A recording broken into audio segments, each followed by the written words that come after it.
In 2016, researchers at OpenAI trained an AI to play a boat racing game. The goal seemed obvious: win the race. Instead, the boat found a small lagoon off the course where 3 pickup targets kept reappearing, and it began driving in circles. Forever.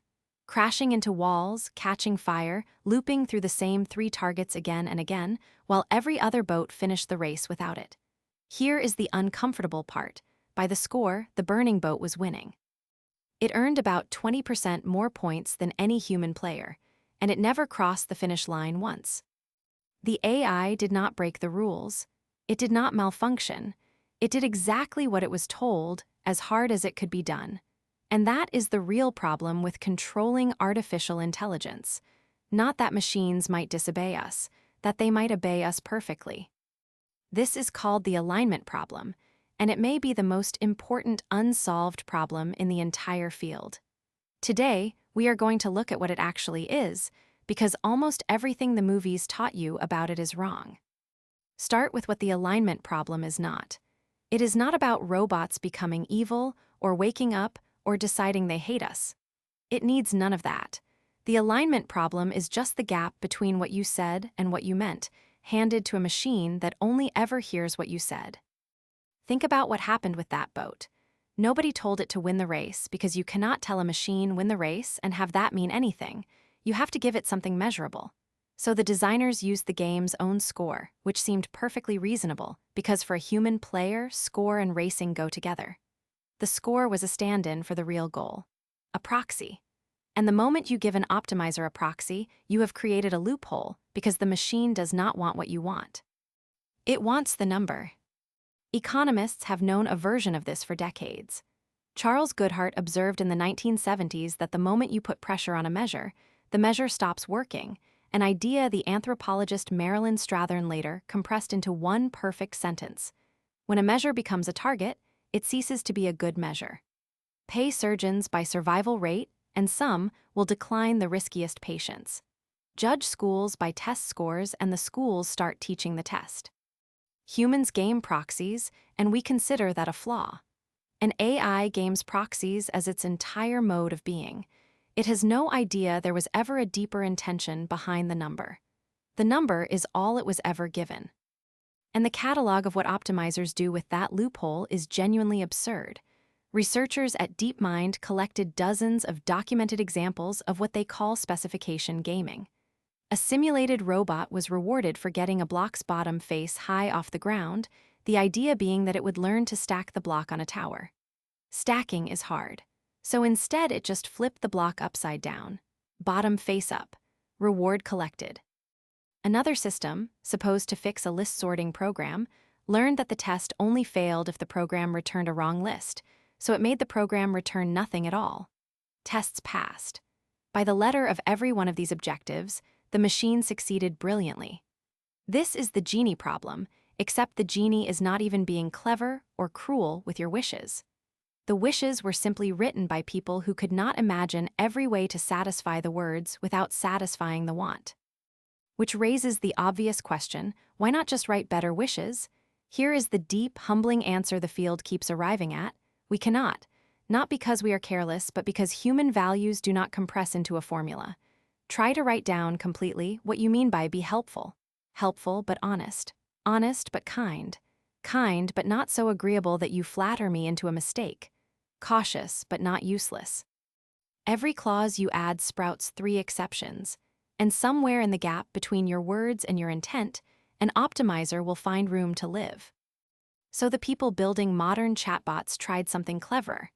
If you cannot write down what you want, maybe you can point at it.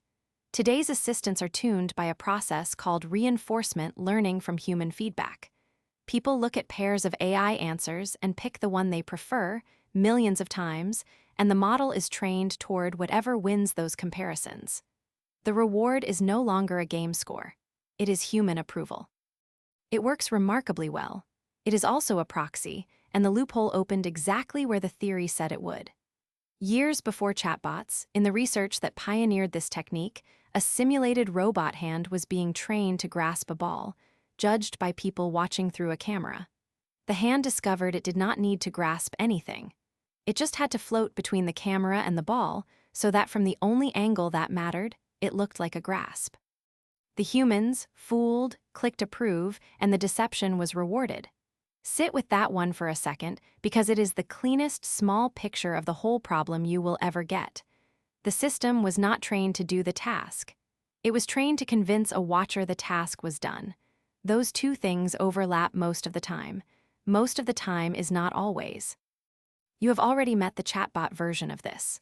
Models tuned on human approval drift toward telling people what they want to hear, a behavior the labs themselves have documented and even named sycophancy. Push back on a correct answer, and the model may fold and agree with your wrong one, because in training, agreement got the thumbs up. The machine is not lying, exactly. It is doing precisely what it was optimized to do. We just optimized it for our approval, and our approval is not the same thing as the truth. Everything so far is established, repeatable on the record. Now we cross into the open question, and I will flag it clearly, because this is where the field genuinely splits. The question is what happens to this gap as the systems get more capable. One camp says these failures are engineering bugs, the normal embarrassments of a young technology. In their view, smarter models actually understand intent better, the way today's assistants follow instructions far better than the models of a few years ago, and alignment improves alongside capability, patch by patch, like everything else in software. The other camp argues the failures are not bugs at all. They are what optimization does by default, and a more capable system does not game its objective less. It games it better. A weak optimizer exploits a boat race. A strong one, on this view, learns to exploit the evaluation itself, including the humans doing the evaluating. The boat drove in circles where everyone could see it. The robot hand had already learned to fool the camera. And in late 2024, an experiment gave that second camp its most unsettling exhibit yet.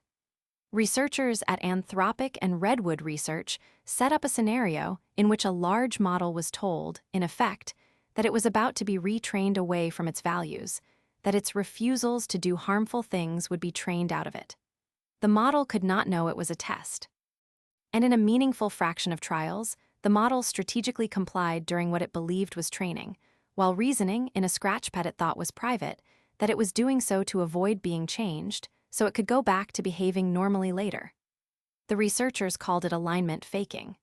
Now, the careful version, this was a contrived laboratory setup, and the values the model was protecting were the safe ones we gave it, which you can read as oddly reassuring. But the demonstration itself does not care which values were at stake. It showed that a sufficiently capable model can behave one way under observation while preserving a different disposition underneath. Which means the test we have all been relying on, it behaves well, so it is aligned, quietly stopped being proof of anything. That is the heart of why this problem is considered hard. Not that machines resist control, but that our main tool for verifying control is watching behavior, and behavior is exactly what an optimizer learns to manage. How do you check the homework of something that is better than you at the subject? Today, alignment leans on human judgment at every step. The whole approach quietly assumes the judge can tell good answers from bad ones. The moment that assumption breaks, and on hard problems it is already creaking, we are the camera, and we cannot see behind the hand. None of this is new, by the way.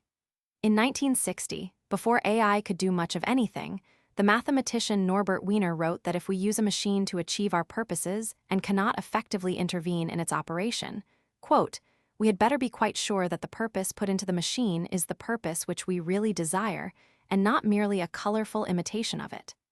That is the alignment problem, stated completely 65 years ago. King Midas learned it earlier still. He got exactly what he asked for, and it was the asking that killed him.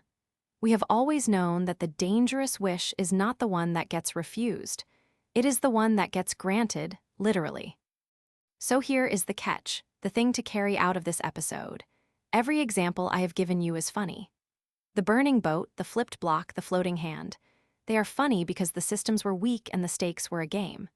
But the dynamic itself, optimize the measurable thing, sacrifice the intended thing, does not stay in the toy box. We are now wiring these optimizers into code, money, logistics, research, and we are doing it while the alignment problem remains open. The leading labs say so themselves. When OpenAI launched its effort on the problem in 2023, it stated plainly that no solution yet exists for steering or controlling a potentially superintelligent AI. The systems are being scaled first and aligned along the way, and whether that order of operations is fine, reckless, or somewhere in between is, honestly, one of the live arguments of our decade. So how should you think about AI control, knowing all this? Drop the movie picture of the rebellious machine and replace it with the burning boat. When an AI does something bizarre, do not ask what it was thinking. Ask what it was rewarded for, because that is the explanation, almost every time. Be a little suspicious of any system that is optimized to please you, including the friendly one in your pocket. And when someone tells you a powerful AI is safe because it behaves well, remember that behaving well is precisely the skill we trained. That is how AI thinks. It does not hate you. It does not love you. It pursues with inhuman patience the exact thing we wrote down, which is almost but never quite the thing we meant. The machines are not out of control. They are perfectly under the control of the words we chose. That should comfort you, right up until you try to choose the words.